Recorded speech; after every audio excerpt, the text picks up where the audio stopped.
தமிழ்நாட்டின் முக்கிய தொழில் மற்றும் நகர்ப்புற மையமான கோயம்புத்தூர் விரைவான மக்கள் தொகை வளர்ச்சி, தொழில் விரிவாக்கம் மற்றும் சீரற்ற பருவமழை ஆகியவற்றால் தூண்டப்படும் வளர்ந்து வரும் நீர் நெருக்கடியை எதிர்கொள்கிறது.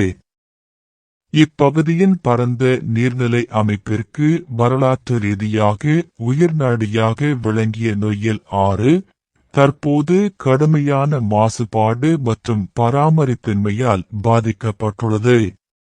குடிமக்கள் மற்றும் தொழில்துறையினருக்கு நீண்டகால நீர் பாதுகாப்பை உறுதி செய்ய கோயம்புத்தூர் பாரம்பரிய நீர் மேலாண்மை அறிவை நவீன தொழில்நுட்பம், கடுமையான கொள்கை அமலாக்கம் மற்றும் சமூகத்தின் தீவிர பங்கேற்பு ஆகியவற்றுடன் இணைக்கும் ஒரு விரிவான அணுகுமுறையை கையாள வேண்டும். முதல் மற்றும் மிக முக்கியமான படி, நொய்யல் ஆறு மற்றும் நகரத்தின் ஒன்றோடொன்று இணைக்கப்பட்ட ஏரி அமைப்புகளை முழுமையாக புதுப்பிப்பதாகும். பல ஆண்டுகளாக நகர்ப்புற ஆக்கிரமிப்புகள், தொழிற்சாலை கழிவுகள் மற்றும் சுத்திகரிக்கப்படாத வீட்டு கழிவுநீர் ஆகியவை இந்த நீர்நிலைகளை கடுமையாக சிதைத்துள்ளன. சுத்திகரிக்கப்படாத கழிவுகள் நீர் அமைப்பில் கலக்காமல் இருப்பதை உறுதி செய்ய உள்ளாட்சி நிர்வாகம் நகரம் முழுவதும் பரவலாக்கப்பட்ட கழிவுநீர் சுத்திகரிப்பு நிலையங்களை (STP) அமைப்பதற்கு முன்னுரிமை அளிக்க வேண்டும். அதே நேரத்தில் உக்கடம், பெரியகுளம், வாலாங்குளம் மற்றும் சிங்காநல்லூர் போன்ற முக்கிய ஏரிகளில் பெரிய அளவிலான தூர்வாரும் பணிகள் மேற்கொள்ளப்பட வேண்டும். படிந்துள்ள வண்டல் மண்ணை அகற்றுவதும், இந்த ஏரிகளை இணைக்கும் கால்வாய்களில் உள்ள அடைப்புகளை நீக்குவதும் பருவமழை காலத்தில் அவற்றின் நீர் சேமிப்பு திறனை வெகுவாக அதிகரிக்கும். இரண்டாவதாக, மழைநீர் சேகரிப்பு (RWA) என்பது ஒரு சம்பிரதாய விதியிலிருந்து மாறி கடுமையாக அமல்படுத்தப்படும் நடைமுறையாக மாற வேண்டும்.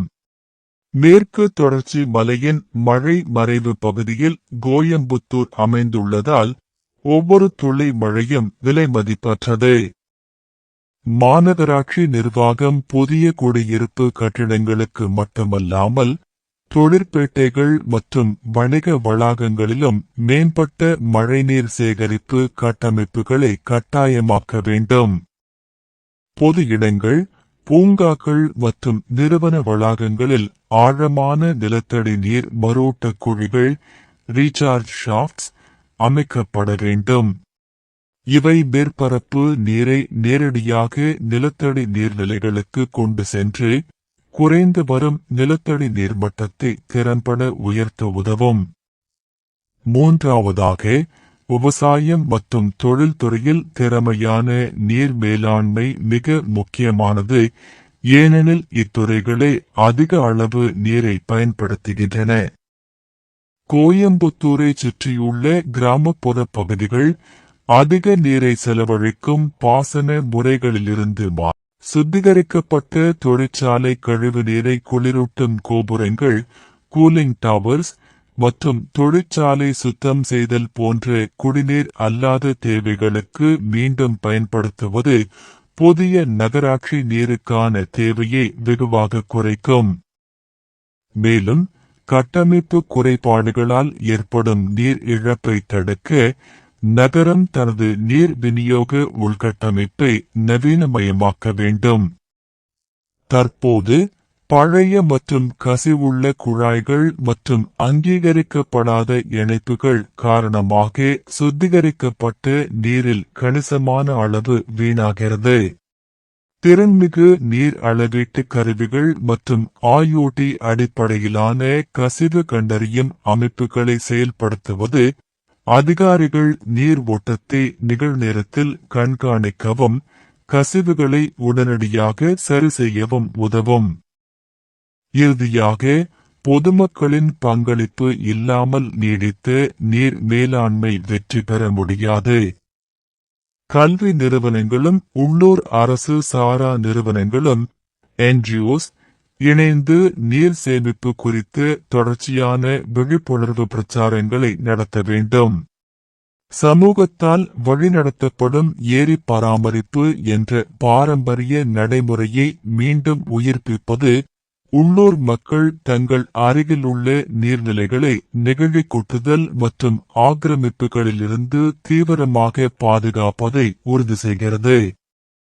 முடிவாக, கோயம்புத்தூரின் நீர் எதிர்காலத்தை பாதுகாக்க கொள்கை வகுப்பாளர்கள், தொழில்துறையினர் மற்றும் குடிமக்களிடமிருந்து உடனடியான ஒருங்கிணைந்த நடவடிக்கை தேவைப்படுகிறது.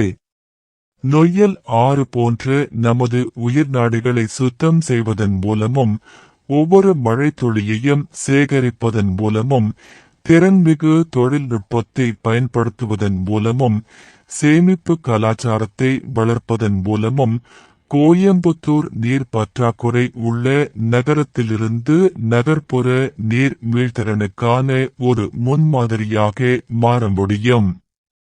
இன்று சேமிக்கப்படும் ஒவ்வொரு துளியும் வளமான நாளைய தினத்தை உறுதி செய்கிறது.